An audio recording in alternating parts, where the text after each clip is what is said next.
At the time of its opening in 2013, the Smiler was the newest spectacle in roller coaster engineering, fitting a record-breaking 40 new versions into its layout. However, 12 years later, it's still a major talking point in the theme park industry, but a series of misjudgments and communication errors led it to be known for all the wrong reasons. This is the story of 2nd of June 2015 at Alton Towers. Ever since Black Hole was closed in 2005, there was always speculation as to what would replace it. Oblivion had been left as the only coaster in X sector for 7 years at this point, so fans were desperate to find out what the next big addition to the park would be after the opening of 13 in 2010. On the 5th of January, their patience would be rewarded, with plans for a new record-breaking coaster released for the very first time. Shortly after, construction began, beginning with the demolition of the tent in which the former coaster once stood inside of, codenamed Secret Weapon 7 or SW7 for short, following past additions to the Secret Weapon codename, such as SW3 for Nemesis and SW4 for Oblivion. During October, the marketing for the brand new ride would begin, including videos on YouTube about getting corrected. This was also when we introduced the organisation called the Ministry of Joy, that uses different methods of manipulation to force the patient into regaining their smile, which consists of the tickler, the inoculator, the giggler, the flasher and the hypnotizer, which can be seen in the centrepiece of the smiler known as the marmalizer. Okay, are we on? Yep. Okay, so hi, my name is Trish, and on camera there is Dan. We're both studying social psychology, and we're reaching the end of our second year. We're doing a project on this guy called Miles Cedars and a book that he wrote called Smile Always. And we're interested in some of these theories about correcting society and how society has an illness, and that, interestingly, smiling is the cure.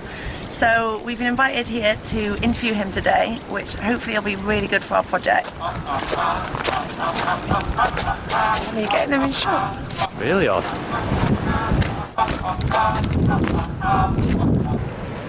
You may have noticed some of our advocates in the garden. They came here with their lives in tatters, and this is their sanctuary. It's an open house where they can come and go as they please. Though, to be honest, most stay. Follow me. So, you say in your book that smiling has the power to suppress anarchy? Unfortunately, we are a nation of warriors. He has got a lot of weird stuff in this house.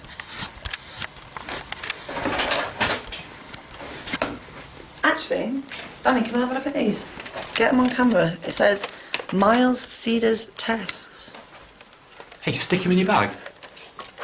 No, seriously, stick him in the bag. They might be good for research or something. What do you think? Right. There was also loads to see regarding the infamous smiley face being posted anywhere and everywhere, including the London Underground, the side of Big Ben and even on a herd of sheep. There was even a scarefest made to build up the hype known as the Sanctuary. By the 23rd of January, the name of the smiler would officially be revealed to the public for the very first time.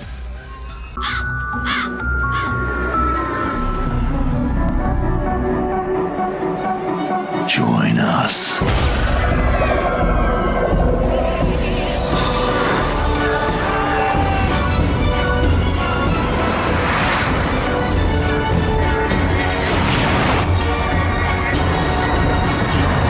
You belong to the Smiler. The Smiler, the world's first 14-looping roller coaster. Book now at altontowers.com.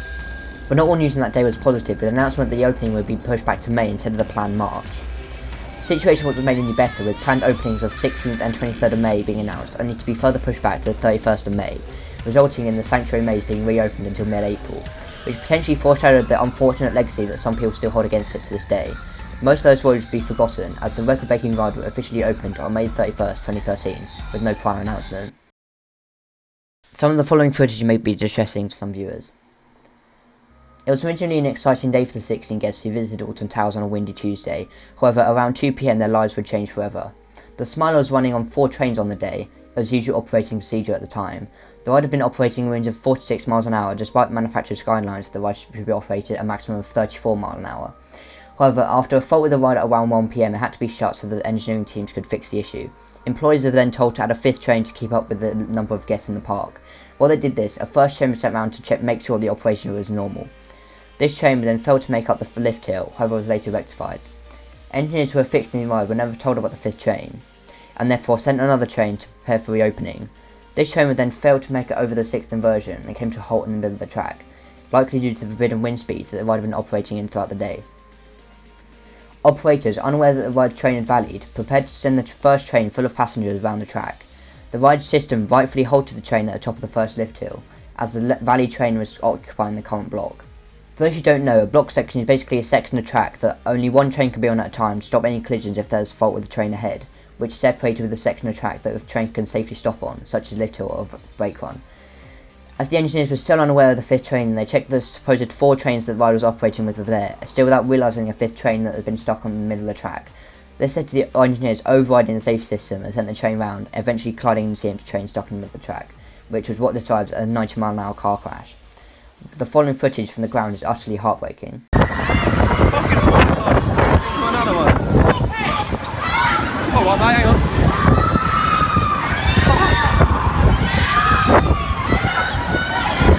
Do you know, I was going to get my phone, I thought that ain't going to happen. Fucking hell. How the fuck did they manage to do that? Oh my god. That come round full fucking speed into the back of that one.